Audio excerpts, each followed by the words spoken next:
Getting through that first year with twins can be really tough. We're going to jump into one twin dad's journey from finding out he's having twins through that first year today on the show. Welcome to the Dad's Guide to Twins podcast, the podcast that'll help you survive and thrive as a father of twins. Now, here's your host, the author of the book, The Dad's Guide to Twins, Joe Rawlinson.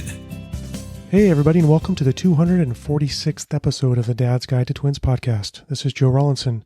As always, you can find me on the web at twindadpodcast.com, where you'll find the complete transcript for this episode, and you can listen to all previous podcast episodes. Today we continue our Father of Twins interview series with a fellow twin dad from the UK and father of boy-girl twins.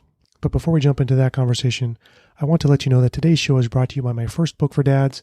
It's called Dad's Guide to Twins, How to Survive the Twin Pregnancy and Prepare for Your Twins. You can learn more about this book at twindadbook.com. Let's jump right into that interview. Today I would like to welcome to the show father of twins, Rich Banbury. Welcome to the show, Rich. Hi there, Joe. Great to be here. Rich, how old are your twins right now, and what's something exciting about this age? They're going to be 1 year old on the 12th of this month. I think the best part for myself and Claire, my partner now, is just where they're really becoming their own little sort of people, starting to interact with us more, being able to play with them more, and it's not just sort of practical, day-to-day stuff with them. So it's exciting watching them grow up now. It's a good age. It was very tough. I'm sure, as the first 3 months up to 6 months, it was quite intense. Where some of that's eased now, and you can sort of enjoy your time with them a bit more. Yes, for sure. That first year is quite the challenge. So you're almost finished with that first year, which is quite the accomplishment. No, absolutely. It was really tough. I mean, for yourself, you've got two boys, haven't you? And two identical girls, haven't you? That's right. That must have been incredibly intense. Yeah, it was fun. They all came really close together. And so we had our hands full with not just the twins, but two very young siblings as well. Hats off to you. That must have been tough. Now they're all teenagers, or almost teenagers, so it's a whole different level of excitement around the house now. Does it get easier? Or It does. You're coming out of the first year, which is insane and crazy. And as you started to notice, they become more self-sufficient. They sleep better, they eat better, and they can entertain each other, and life starts to get a little bit easier as time goes on. I think that's a bit already for us where it's small things, but where even down to them, holding their own bottle, or I'm trying to think of other things now, but that type of stuff but before you had them, you wouldn't think it would make that much difference, but just them being able to feed themselves, for instance, it does make such a difference. Them even starting to sleep through the night, where we only up to recently have they started going through the night. But that has just been an absolute godsend again. You just don't realise, you're almost like walking around like a zombie, a lot of the time. Now they're starting to sleep through. It's a big difference. It's good. What is the typical schedule for your nearly 1-year-olds right now? Like, what time do they wake up, and when do they eat and take naps, things like that? Yeah, they get up at, I get up with them in the morning. So, how we kind of work and structure, meaning Claire's work and myself. Obviously, the nights at the moment, when I'm at work the next day, Claire generally has them overnight. But I get them up then in the morning around 7. I'll feed them breakfast and spend a bit of time with them before then I have to go to work, where then I'll get Claire, let her have a bit of a line if she's, had a bit of a bad night with them.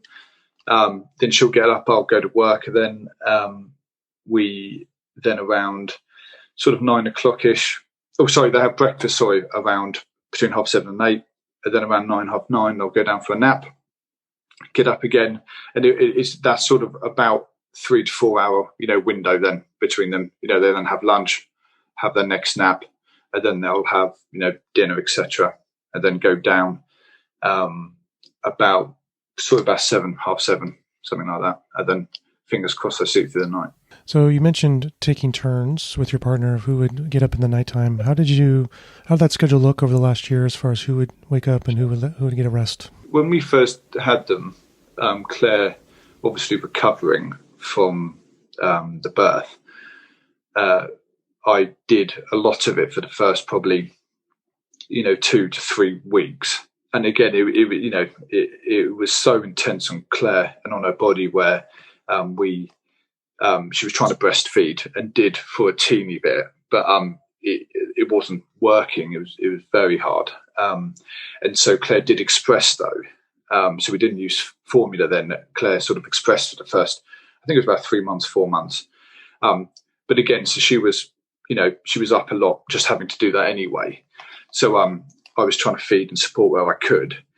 Then I went back to work, and then again it kind of fitted basically. If I was at work the next day, Claire tried to take them if it was a really bad night or something. You kind of got to just go with the flow a bit. If something happened, I'd get up and obviously help. But if it was a more simpler night, Claire would take them. I'd get my sleep. I'd go to work. Then we'd plan it. On my days off, again, I would take them overnight so Claire could have a decent sleep. But I think it was about when they were 6 weeks old is when the lockdown happened. So if you imagine, I'd had my paternity leave, gone back to work for it was something like that between 4 to 6 weeks, and then the lockdown happened. And even though that caused there was other issues, obviously same with everyone with that and the business and other things, in certain ways it actually helped. I was quite lucky in a way to then have about another 12 weeks off because of lockdown with Claire. So then we would just stagger it, either every other night or 2 nights on, 2 nights off sort of things. We did that for the next 3 months. And then now I'm back at work full time. Generally Claire has them during the week, and then when I'm off weekend I have them in the evening, overnight. I mean, sounds like a good rotation, a good schedule. So you mentioned that your partner tried to breastfeed the twins. It just didn't work out. Was there a source of why that wasn't working? They weren't great at sort of latching. It's so tough, I think, the pressures as well, because everyone kind of knows generally, breastfeeding, if you can, is better in the sense of for the that's what you read, and hear, better for the baby. So like anyone else, tried and tried. Especially with having 2 of them, it's almost like a bit of a time game. When they're hungry and you're trying and it's not working, it comes to a point where, you have to feed them. And if they're not, latching on and it's not working, you don't have a choice really. There's only so far you can push that. So it just happened for us where, and I was definitely through not lack of trying, but yeah, it was more the babies weren't latching. Again, there being 2 of them, trying to position them, just trying to logistically do it as well. It was, and again, it was a lot of pressure and work on Claire. And so we sort of compromised at we'd express for as long as we could. Claire's milk supply was really good. And so we could express and feed them the amount without any formula. Again, for probably the first 4 months, just from Claire. So, it was sort of a compromise in the end, but it was good, and it was the way it was going to be, and so be it. That's true. That's very common what you're describing, where the mother will try to breastfeed the twins directly, and for whatever reason, it just is not successful, and you just have to change. I mean, you have to do something different to make sure the babies are getting the nourishment that they need. So you mentioned latch problems. I mean, we had the same problem with our girls. They had a hard time latching on.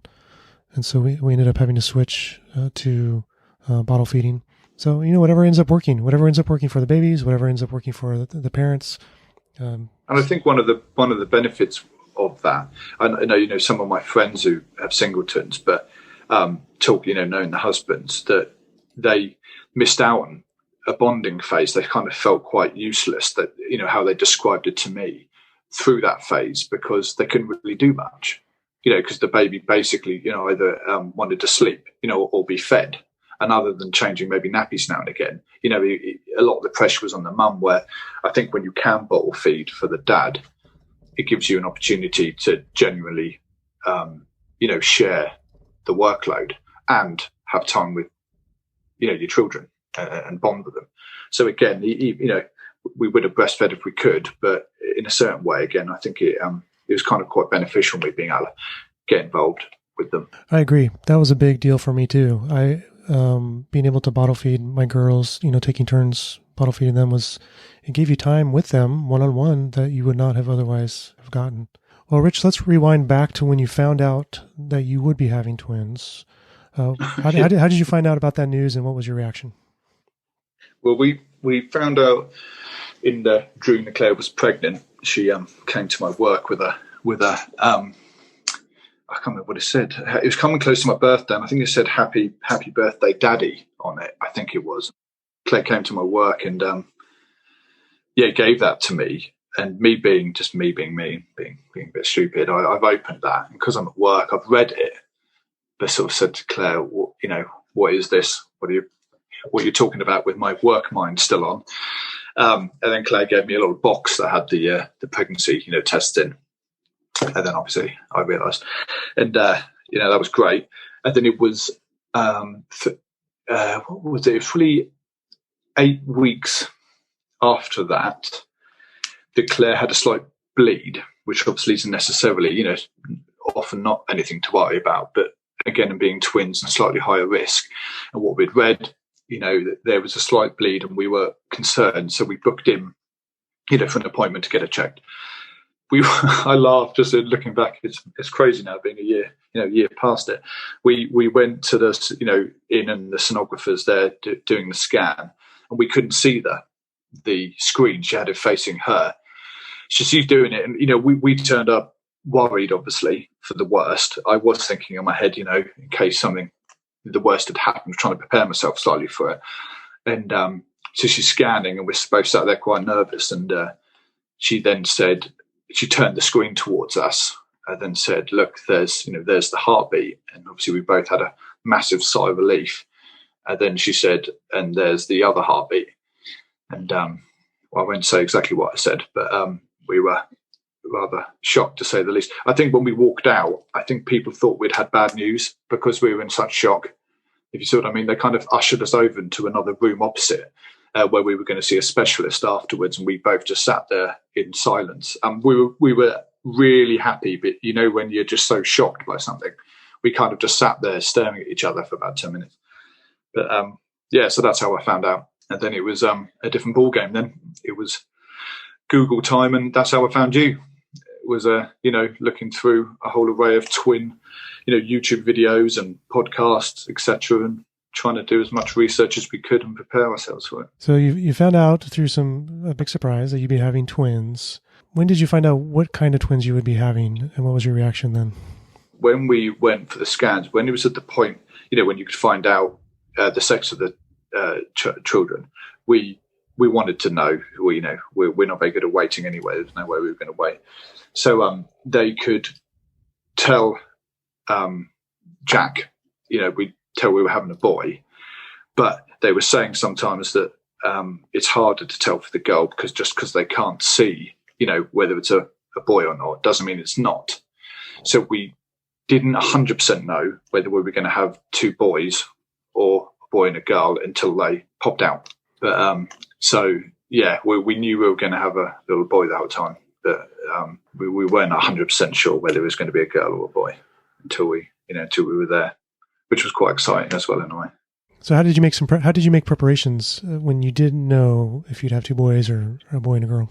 It was more for us sort of the practicalities, of just I suppose, again, really just Googling, looking, again, for instance, listening to your podcast, going on YouTube videos and just listening to other people's advice and the kind of, the must-haves for twins to make, either easily pregnant, whether it's from bottle making, whether it's to them, whether them sleeping, whatever it might be, carrying them around from slings and bouncers and everything. So more, not knowing it was a girl or a boy didn't affect too much. At that point, we were in a 2-bed flat, and so they were going to have to share a room. So it wasn't like we were going to be decorating a room a certain colour or anything. And we just brought any clothes we brought. We they were pretty neutral kind of colours, etc. So for them, so yeah, it was really just practical prep, as much as we could, just to get ourselves ready for that that first ominous first night when you get kicked out of hospital and you suddenly realise you're on your own with them and realise you don't know what you're doing. So were there any complications during the pregnancy? We were booked in on the Monday for the to start the process, and we go in and Claire gets checked as everyone does, and then everything's normal. They started inducing her on the Monday and started putting the oxytocin, I think it is, to sort of start that process. Later on that day, they broke Jack's water to start. Then we were doing the kind of, the walking around the hospital and bouncing on a gym ball and that kind of stuff to try and get things going. That went into Monday night, into Tuesday. And they got to Tuesday evening and they said that if nothing had happened that night, they were going to do a C-section that following morning, the Wednesday morning, which is what then happened. So then the Wednesday morning, they, prepped us all, and the consultants had come and spoke to us. We went down and went to the theatre, which again was quite a surreal environment. It's oddly calm, for how nervous I was, and in that kind of environment. But the staff there were fantastic, and just made you feel like they were in complete control, and knew what they were doing. It was very odd. The C-section itself kind of went okay. They came out. I got to cut the cord and that kind of stuff. Jack was struggling to breathe a bit, but we got to hold them there for a little bit, and they took them away then just to do some checks on them. And me and Claire went into the recovery room afterwards then, and Claire, she was just bleeding a lot basically, and it wouldn't stop. So we went back to the labour ward, and so they could watch her, and it just wouldn't stop. And the reason we found out afterwards, it was something to do with again, if I get this slightly wrong, excuse me, but the oxytocin they use to induce the labour, it's the same thing they use after labour to stop the bleeding, and something about contracting the uterus. But because Claire's body had no response to it, when they were trying to induce her, it sadly had the same effect the other side, where this main drug they use, which works kind of 99% of the time, it didn't work, and so her uterus wouldn't contract, and so she wouldn't stop bleeding.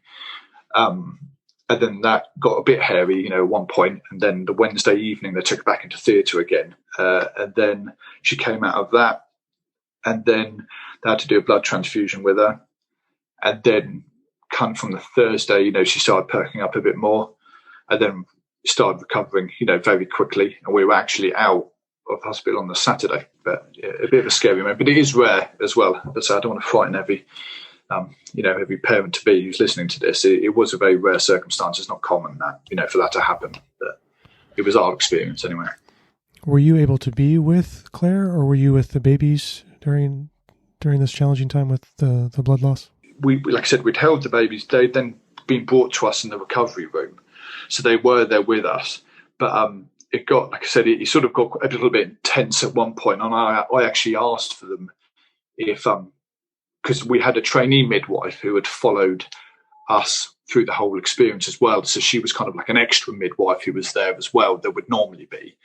And because what was going on, there was many consultants, and our little sort of curtained off area was incredibly busy with people. And I actually asked whether they could almost take just the babies away for a second, because it was quite a stressful scenario. And again, the sort of want to pick them up and look after them, but was quite distracting within, obviously very concerned for Claire and wanting to be there with her and be able to talk to her and almost put my full attention to her. So they just took the babies away for a little bit whilst, they kind of worked on Claire and just, made sure she was okay. And then after that, once we got back to the labour ward, they were there sort of waiting for us. So then we spent some time with them. That was nice, but they got taken away then to the NICU because they thought they had an infection. So they had to go on antibiotics. Isla pretty much came straight back that day, if I remember rightly.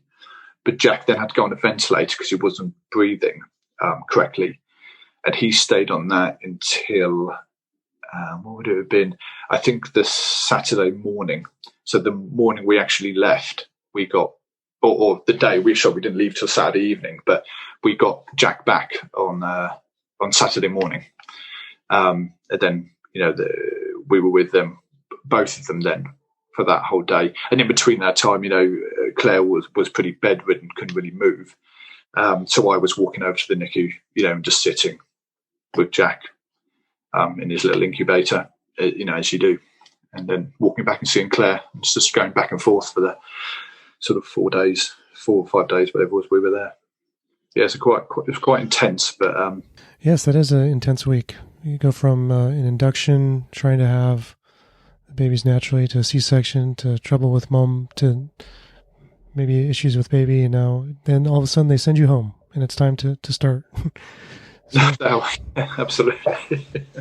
But that is what it felt like. I think we were looked after, so well. The NHS staff and the nurses and doctors were just absolutely fantastic, and they did such a good job, looking after us, but kind of catering to every whim of us, the babies, everything. That when we left, you almost didn't realise how much they were doing for you, until you're suddenly at home on your own. And then, just worrying about every noise the baby makes. I mean, the amount of nights it would take X amount of time to get them to sleep. But then if they didn't move too much, I'd be putting them awake again to make sure they were okay. I mean, it's insane in a way, isn't it, what you do? But yes, it does take a while to get used to all of the noises and things you hear out of them when they're perfectly fine. It's new to you. So you're like, what's going on? What's wrong with my babies? How did you find out when you had your first? Was it similar? Oh, very much similar to what you're describing, where I would hear a noise, I would jump out of bed, I would go check on the baby. And I mean, our first was a singleton, but he'd be asleep totally fine, breathing normally. And then my heart would be racing because I jumped out of bed. So it'd be hard for me to fall back asleep. And then I'd hear another noise and I'd jump out of bed. Anyway, it was eventually, I think I just got so exhausted that I would sleep through some of the sounds. And when he was ready to feed and such, then we'd hear him, crying. Did that stuff get easier when you had your second and then third and fourth? I presume you sort of become a bit of an expert within that, do you? Relax a bit. Yeah, a little more relaxed because you knew what to expect. But with it going from like a singletons to having twins, my wife and I would both wake up to take care of the twins. Or when it was just the one baby, she would wake up to feed them, and I'd sleep more often than not. So yeah, it was a little more. Everybody got sleep deprived, not just mom that time. So now, was it just you and Claire after you brought the babies home, or did you have grandparents or anybody else there to help you? So we in the hospital, we'd been visited by, the sort of the parents, etc. And we got back. One of my very close friends and his wife had met us at the hospital when we were leaving and kind of just helped us with stuff we had. And then they came back to the flat for an hour or so, with us, and just spent a bit of time with us, and then went. And then after that, it was pretty much us really doing it. Not through,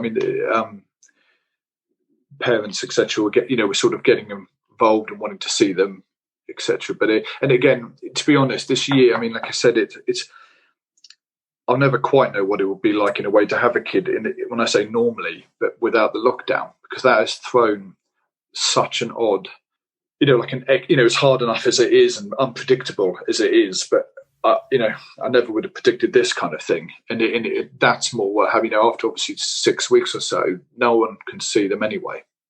So we were very much, on our own. And that was hard then. Just myself and Claire, just in that flat with the babies, just going through that, day in, day out. It was tough not seeing anyone. We've still to this day, never seen a health visitor. We've where you get even that kind of sport, we've never been to baby meets. We haven't been to any of that kind of stuff where you get to speak to other parents, see other kids interact. You know what I mean? And that kind of stuff. I haven't had any of it. And it's been hard or just strange. Like I said, from that point of view, all the kind of stuff I pictured doing with the kids, in this first year, basically none of it's really happened.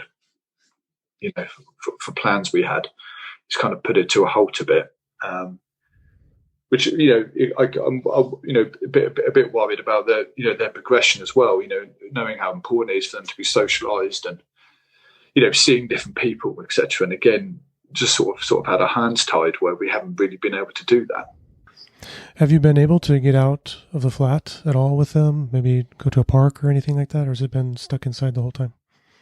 No, the first lockdown was about 3 months where you basically weren't allowed to really go out, and so we did go just walking locally with them, here or there. The minute the lockdown eased a bit, we would regularly go up to sort of Windsor Great Park, some of the Royal Parklands around where we live, and things like that. We would then go out constantly, and again, we would then be able to meet with friends on the walk at least.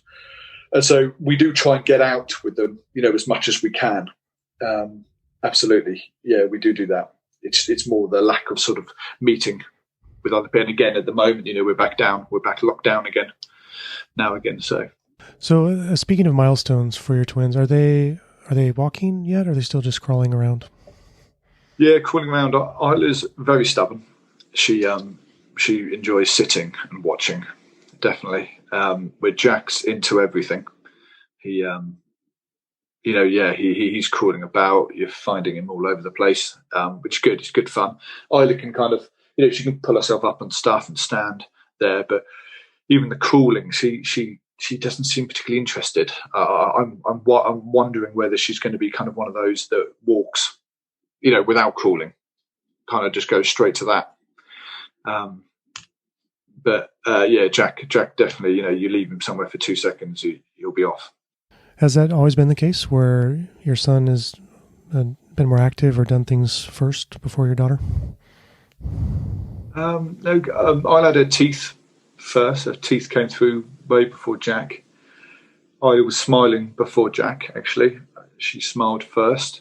I think Jack's almost the best way, almost like physically in a way.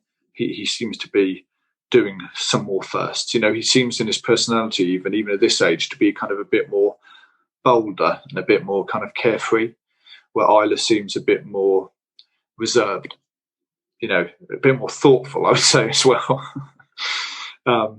Jack doesn't have a problem, with kind of trying to just career off the end of the sofa with no thought, where Isla seems to know that's not as a good idea. She's a little bit more held back. How did the transition go when you started feeding them solid foods? When it first went to solids, they struggled, I think, like any baby does, where it's very new to them and very odd, and they're just figuring it out. But yeah, it hasn't been an issue. They love their food, and so meal times are okay. It's not particularly stressful, which is nice. I much prefer them bottle feeding them. I can't wait for them to, not to have to be making X amount of bottles a day, and they can, either eat, a portion of what we've cooked or whatever, Is there a particular piece of baby gear or a toy or something that has been very helpful with your twins? Practically the bottle prep machine was an absolute lifesaver. I've heard anyway, some people, the kind of boiling, you make a bottle and then you're putting it in boiling water to heat it up or something like that. God knows how people do that for twins if they are. And so the bottle prep machine was an absolute must for us because it just made it, you're making so many when they're young. That really helped. The twin feeding pillow was a good one because, again, there was numerous times when we were obviously on our own with them, with either the other partner at work or out shopping, whatever it was. So using that to feed them was a real godsend. And also we found there's a product called a Baby Move, which is it's like a safe sleeping kind of support mattress that fits, the kind of baby shape, so it supports their head and has like a little curve at the bottom for their legs to kind of go over where their bum is, and it supports them and it stops them rolling about. but it's safe. It doesn't encroach up on their face, for rebreathing or anything.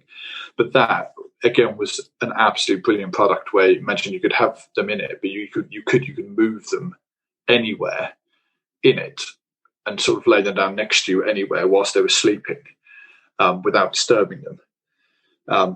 So yeah, that's our probably top 3 items we got, and we got the normal things like bouncers, etc., that helped either calm them or soothe them or sit them in whilst you were sat there doing other things. But yeah, that baby move was brilliant. I'd recommend that to anyone. So Rich, as we wrap up today, if listeners want to connect with you, what's the best way to reach out? I've got probably the best one is there's an Instagram account, Twin Journey 2 I've got, which I set up specifically for the twins, and on that we've had actually quite a bit of contact from other people either about to have twins or have got twins, again just sharing ideas, asking questions, just chatting and supporting.